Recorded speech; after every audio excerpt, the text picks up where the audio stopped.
about the flow control technique with respect to the data link layer. For the flow control, we discuss about the transmission time and the propagation time.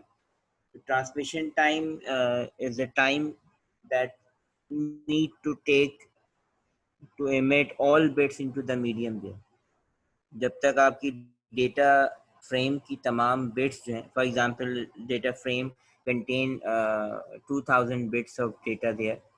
Starting from 1 bit towards the 2000 bit, जब तक 2000 bits media पे transmit नहीं होंगी, जब तक आपका transmission time का counter जो है वो चलता रहेगा. जैसी पहली बिट मीडिया पे ट्रांसमिट हुई है, वहां से वो काउंटर स्टार्ट हुआ, और जो लास्ट बिट जब तक मीडिया पे ट्रांसमिट होगी, वो जब तक काउंटर जो है वो चलेगा ट्रांसमिशन टाइम.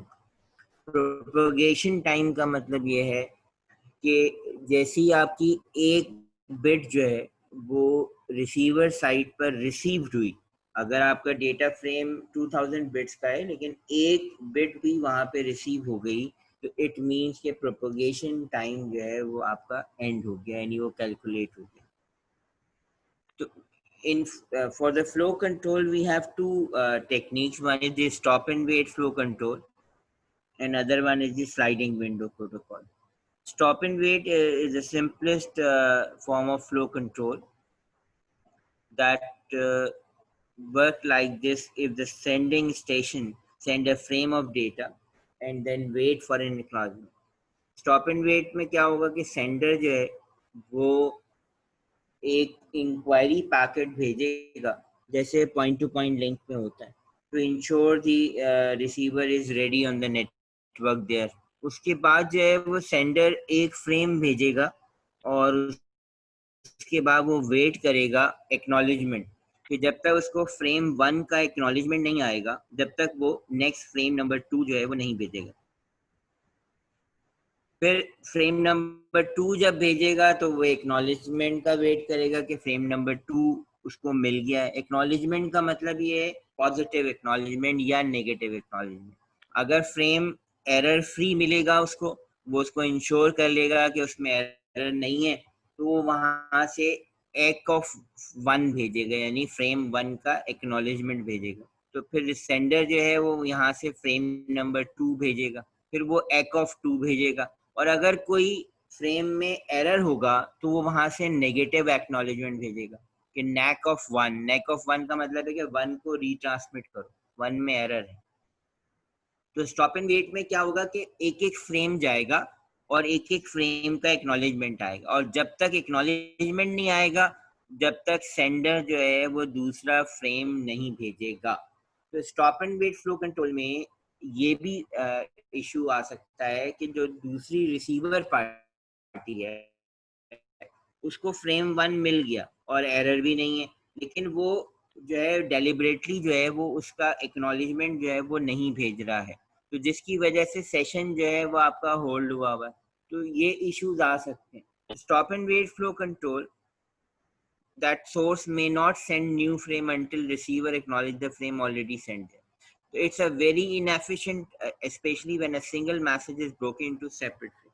अगर आपका एक मैसेज चंक्स में ब्रेक हुआ है, मल्टीपल फ्रेम्स में ब्रेक हुआ है, तो वहां पे stop and wait flow control inefficient approach.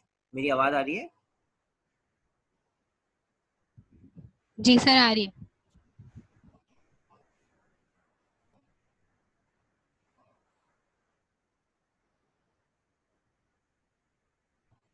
आप लोगों को आवाज आ रही है? जी सर, आ रही है आवाज. ठीक. तो stop and wait flow control कब एफिशिएंट होगा? जब हमारे पास नंबर ऑफ फ्रेम्स कम होंगे और फ्रेम साइज बड़ा होगा. Stop and wait flow control उस वक्त एफिशिएंट टेक्निक होगी जब हमारे पास नंबर ऑफ फ्रेम्स कम होंगे और फ्रेम साइज जो है वो ज्यादा होगा. अगर हम एक फ्रेम, फॉर एग्जांपल हमारा डेटा फ्रेम जो है वो 2000 बिट्स का है और हम उस 2000 बिट्स के हम एक ही फ्रेम बना देते हैं, तो stop and wait flow control एक एफिशिएंट अप्रोच होगी। लेकिन अगर हम उस 2000 बिट्स के 4 फ्रेम बना देते हैं, 500 बिट्स का एक फ्रेम, तो वो जो 4, जब आप एक डेटा पैकेट को स्मॉल फ्रेम साइजेस में तोड़ेंगे, तो वहां पर stop and wait flow control एक इनएफिशिएंट टेक्निक हो सकती है।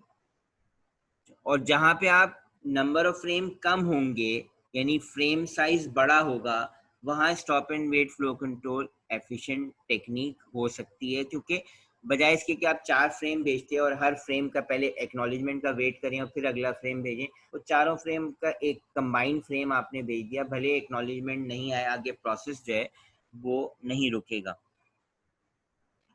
Stop and wait flow control work great if data are sent as a few large frame. However, large frame are undesirable. अच्छा, अब फ्रेम साइज हम बड़ा क्यों नहीं रखते?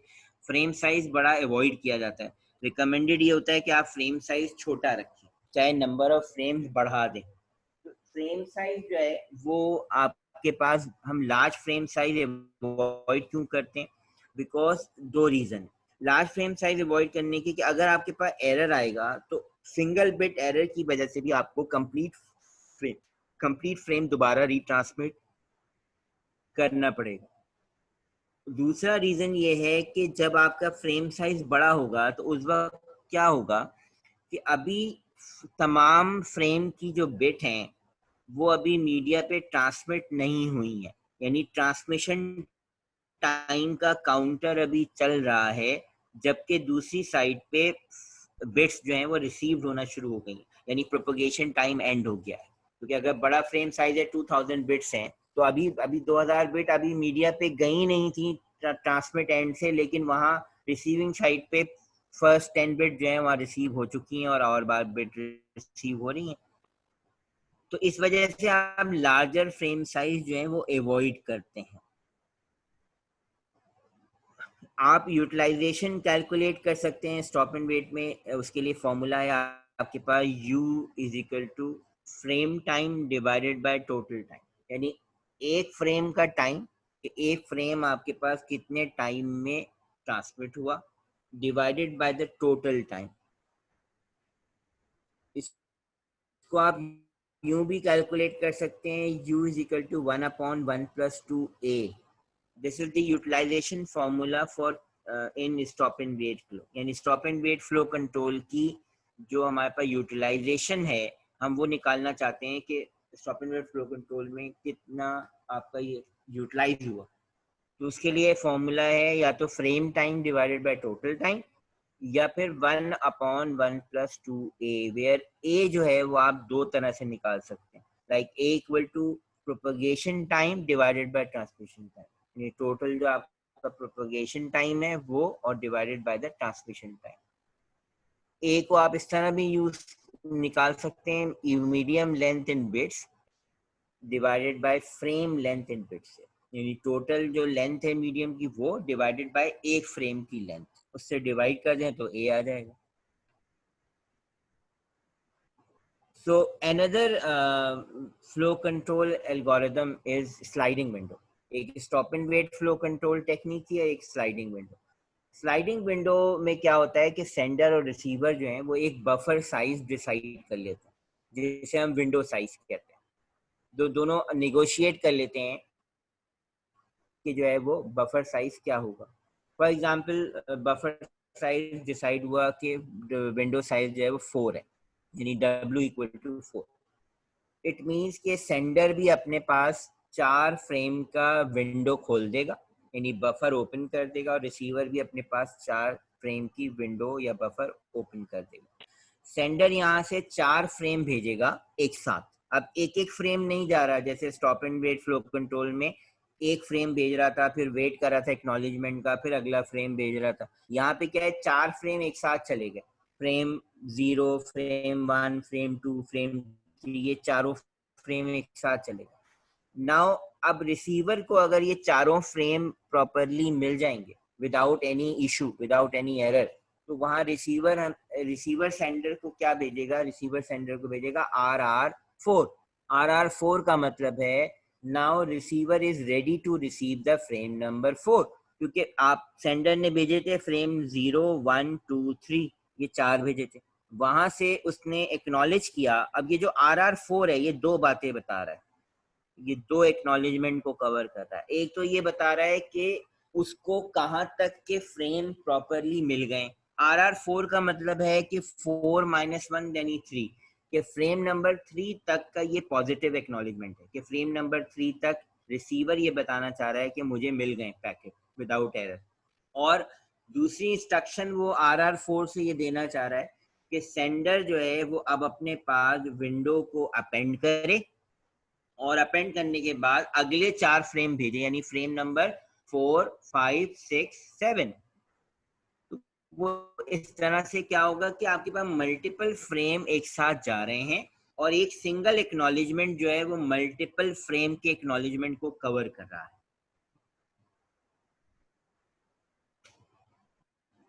तो अगर उसने आपके पास 0 1 2 3 4 भेजेगा, फिर वो अगले, अगर विंडो साइज आपका 7 का है तो फिर वो उसको एक्सपेंड करेगा, फिर इस तरह से जो है वो फ्रेम जाएंगे। अब फॉर एग्जांपल अगर विंडो साइज आपका 7 का है तो यहाँ से भी 7 की विंडो खुली, यहाँ भी खुली, इसने 7 फ्रेम यहाँ से भेजे। और जो भी अगर उसको फ्रेम नंबर 3 में कोई एरर था, फ्रेम नंबर 3 में इशू था, तो वहां से भेजेगा RR3। RR3 का मतलब है कि फ्रेम नंबर 3 से ऑनवर्ड भेजो।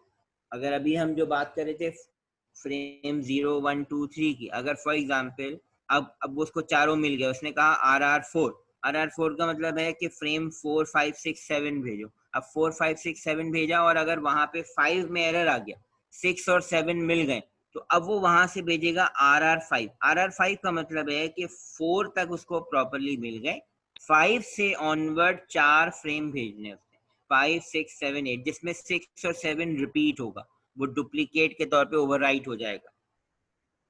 तो दिस इज द मैकेनिज्म जो है हम स्लाइडिंग विंडो में यूज करते हैं। अच्छा, स्लाइडिंग विंडो में जो है आपके पास ये जो अभी मैंने आपसे बात बताई कि जिस फ्रेम में वहां से वो एक्नॉलेजमेंट भेज रहा है, जहां पे एरर है वहां से रिपोर्ट कर रहा है कि वहां से ऑनवर्ड फ्रेम भेजे, और अगर एरर नहीं होगा तो जो लास्ट फ्रेम होगा उसके लिए वो उसके नेक्स्ट फ्रेम का नंबर जो होगा वो भेजे। जैसे आपने फ्रेम नंबर 3 तक भेजा था, तो फ्रेम उसने भेजा RR4 के 4 से अब अगले 4 फ्रेम भेजो, फिर वो 4 मिल जाएंगे तो वो फिर कहेगा कि RR8 यानी 8 9 10 11 भेजो।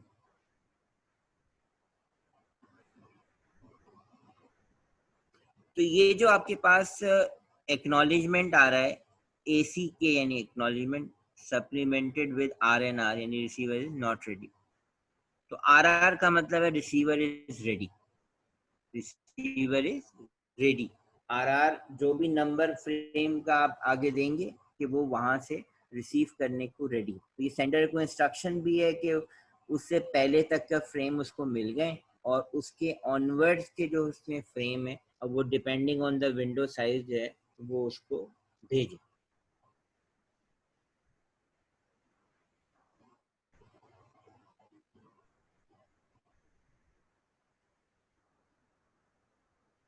नेक्स्ट हमारे पास जो इशू है डेटा लिंक लेयर पे, that is the error control. Error के क्या हम एरर को डिटेक्ट करें। अब ये जो फ्रेम जा रहे हैं इसमें एरर भी हो सकता है। एरर के लिए हमारे पास दो तरह के मेथड होते हैं, एक CRC मेथड होता है और एक पैरिटी। डेटा लिंक लेयर पे दो तरह से आप एरर को डिटेक्ट कर सकते हैं, एक थ्रू दी पैरिटी चेकिंग, कि जब सेंडर डेटा फ्रेम भेजता है तो सेंडिंग साइड पर उसकी पैरिटी कैलकुलेट हो जाती है, चाहे इवन होगी या ऑड होगी, दो ही तरह की पैरिटी हो सकती है। तो अगर सेंडर साइड पे डेटा फ्रेम की इवन पैरिटी थी, और अगर एक बिट भी चेंज होगी ड्यूरिंग ट्रांसमिशन, चाहे एरर हो या किसी ने डेलिबरेटली चेंज की हो, तो रिसीवर साइड पे उसकी पैरिटी इवन से ऑड हो जाएगी, और अगर ऑड थी तो ऑड से इवन हो जाएगी। जब पैरिटी चेंज हो मिलेगी रिसीवर साइड पे, तो इसका मतलब ये होगा कि आपके पास एरर मौजूद है। दूसरा हमारे पास जो मेथड है that is 3RC, that is cyclic redundancy check. Error detection refers to the technique used to send extra information that can help in indicating to the receiver if the data might have been changed during the course of traveling. So parity error detection and CRC error detection are two techniques for the error detection. CRC में क्या होता है कि हमारे पास एक message block है जो कि k बिट का होगा, जिसे हम मैसेज कहेंगे M.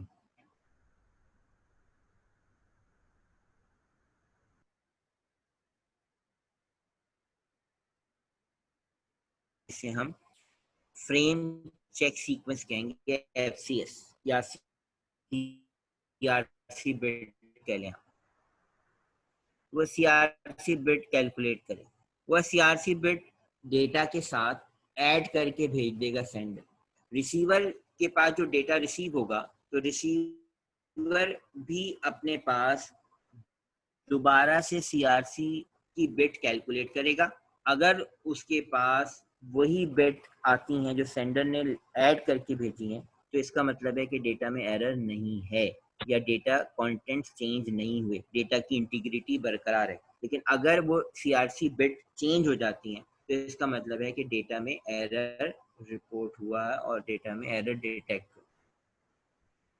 इसका ये समझने का तो ये मैकेनिज्म था जो मैंने अभी आपको बताया कि मैसेज पे CRC बिट कैलकुलेट होंगी और वो मैसेज के साथ ऐड होके चली जाएंगी. रिसीवर साइड पे जब मैसेज रिसीव होगा तो वो दोबारा से CRC कैलकुलेट करेगा और दोनों CRC को मैच करेगा. अगर दोनों इक्वल होंगी इसका मतलब मैसेज में एरर नहीं है, और अगर दोनों CRC बिट चेंज होंगी इसका मतलब मैसेज में एरर है. लेकिन इसका जो वर्किंग मैकेनिज्म है वो ये है कि जो ट्रांसमीटर है वो k प्लस n बिट जो है, यानी n क्या है CRC बिट और k क्या है मैसेज की बिट. तो मैसेज को जब देंगे दोनों को मिला के वो एग्जैक्टली डिविजिबल होगा एक पैटर्न p से जो कि n+1 बिट लॉन्ग होगा. यानी CRC बिट जो है वो n बिट है. n बिट का मतलब है वो 3 बिट भी हो सकती हैं, 4 बिट भी हो सकती हैं, 5 भी हो सकती हैं. तो जितने बिट का CRC है उससे एक बिट ज्यादा वो आपका पैटर्न बिट होगा, जिससे k प्लस n बिट जो है वो एग्जैक्टली डिविजिबल होंगी. एग्जैक्टली डिविजिबल का मतलब है जब आप k प्लस n बिट को पैटर्न p से डिवाइड करोगे तो आपके पास रिमाइंडर 0 आए. तो जब आपके पास अगर मैथमेटिकली इसकी वर्किंग क्या हुई कि k यानी मैसेज, n क्या है CRC, मैसेज के साथ CRC बिट ऐड होके चली गई और वो पैटर्न p से एग्जैक्टली डिविजिबल है. पैटर्न p से एग्जैक्टली डिविजिबल है. अगर एग्जैक्टली डिविजिबल है इसका मतलब एरर नहीं है. अगर रिसीविंग साइड पे पहुंचते हुए मैसेज में कोई अमेंडमेंट हो गई, मैसेज में कोई एरर आया है, तो इसका मतलब है कि वो जो k प्लस n बिट थी वो अब पैटर्न p से एग्जैक्टली डिविजिबल नहीं रहेंगी. जब आप उसको डिवाइड करोगे तो रिमाइंडर 0 नहीं होगा, कुछ ना कुछ रिमाइंडर होगा. इसका मतलब है कि कुछ ना कुछ रॉन्ग वहां पे मौजूद. तो receiver divides the frame by that number if no reminder assume no error. For example आपके पास जो है वो ये मैसेज है 10100001101 which is a 10 bit message. एक पैटर्न हमें दिया हुआ है 110101 which is a 6 bit message.